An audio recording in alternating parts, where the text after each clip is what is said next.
Hello and welcome to the Arkansas Weather Blog. We are your ticket to big weather events. And before I get to those weather maps right there, because we've got some little roller coaster weather, not pleasant weather, coming our way for a little while.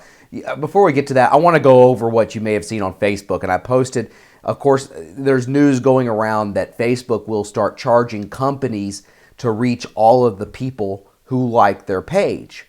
How that affects my page, I don't know. I couldn't tell you. But I work for a company, so I don't know if that's going to apply to me or not. So check that out. You know, some people are saying that it's already happening, that they're doing that whenever I post something, it's not going to everybody's timeline. So I don't know how that works and how it's going to work out or any of that. And they want to charge companies to reach all their people who are following them, charge them X amount of dollars so that for each post. Otherwise, it'll just reach, if you don't, it'll just reach 1 to 2%. Fine, you want to make money? Great. Here's my problem with that. When we're in a severe weather outbreak, there's life-saving information that's flowing through social media. Now, with all that said, I don't think that, I'm not going to pay $30. I don't think anybody, $30 for every post. I mean, imagine we have an outbreak with 30 tornado warnings. I'm going to be like, here's my wallet. Here you go, Facebook. Can't do that. So I'm encouraging people to just go get a Twitter account. Number one, there's 100% reach with Twitter. There are, I don't have any guarantee. I don't know how they're planning for the future, but here's what I know about Twitter. It works, and it has 100% reach. I like Twitter a lot. Here's the other thing that you need to keep in mind. Do not rely, and I've said this I don't know how many times, do not rely on social media for your severe weather information. I look at social media as a supplement. That's very important, I think, as a supplement for severe weather information.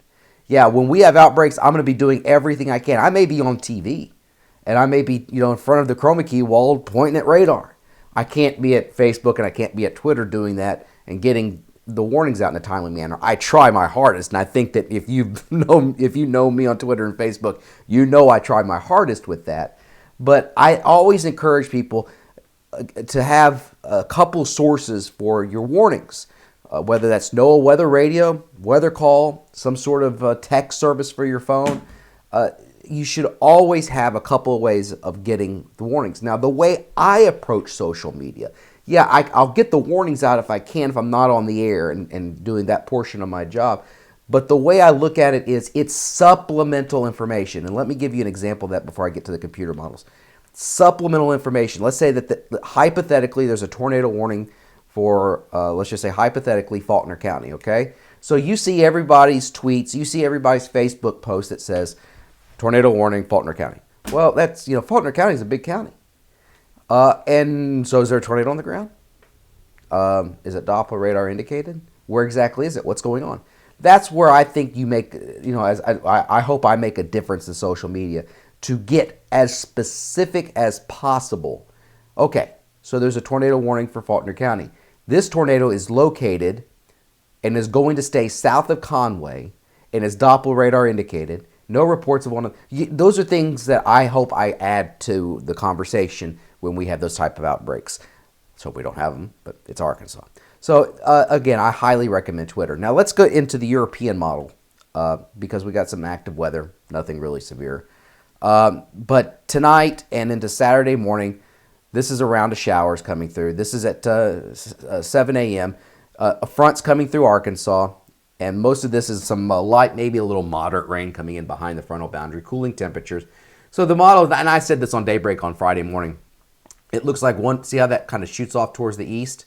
This is by 1 o'clock in the afternoon. And then a new round begins to develop. So there may be a lull. 1040 millibar high coming out of Canada. See these black lines? Well, those are isobars, and the pressure gradient is quite high. So as soon as this front passes by in this area of high pressure, cold high pressure digs in and builds in, it's going to get breezy. And then that next round comes in, it looks like late Saturday afternoon and into the evening hours. See that next round? Comes across the state Saturday night and ends Sunday morning. And this is what I'm talking about Sunday. You've got the isobars stacking up, high pressure building in, so it's cold and breezy, or I should say cooler and breezy with northeasterly winds. Now, these are thickness lines, and I'm not going to get into the details about all this, but do you see that red dashed line? It's a 546 thickness. This is a 540 thickness line right here, and that's usually a good indicator in this location where the rain-snow line is going to be, assuming surface temperatures are cold enough. There will be a piece of energy which digs and comes out of the Pacific Northwest and the Northern Rockies. This is going to dig down like this, and there's going to be low pressure out here in the northern Gulf going up the East Coast. And as soon as this upper level energy digs, it's going to develop a ginormous storm along the East Coast. But as this upper wave comes through, and you'll see right in there, you can't, I'm looking at the surface mostly here, but you see there's some precipitation here. That's a reflection of the upper wave that's coming through. There's the surface low off the coast of Florida. So as this comes through Monday night to Tuesday morning, and look at the 540 line, it's not showing any precipitation in Arkansas, but I would not be a bit surprised if there's a flurry or two in northern Arkansas with that. There, I said it. Nothing major at all. So there'll be this disturbance coming through, and after it passes by, this area of high pressure builds in, and we're looking at very cold temperatures, especially by Wednesday morning, as this high builds in Wednesday morning. Don't plant yet. You might regret. Temperatures will be well below freezing, but as soon as this surface high moves away, we warm up. But watch as this energy here digs in and energizes this low. Watch, boom. See how that gets pulled into the East Coast? Some forecasters are saying it's going to be a lot closer to the East Coast than what you see. See it on the edge of your screen? But this would be just one heck of a snowstorm here right along the coast by next Wednesday. So keep that in mind. If this is even closer to the coast, I mean, that'd make some major headlines. But there's that surface high. It's cold here Wednesday morning. But watch what happens as that surface high moves away.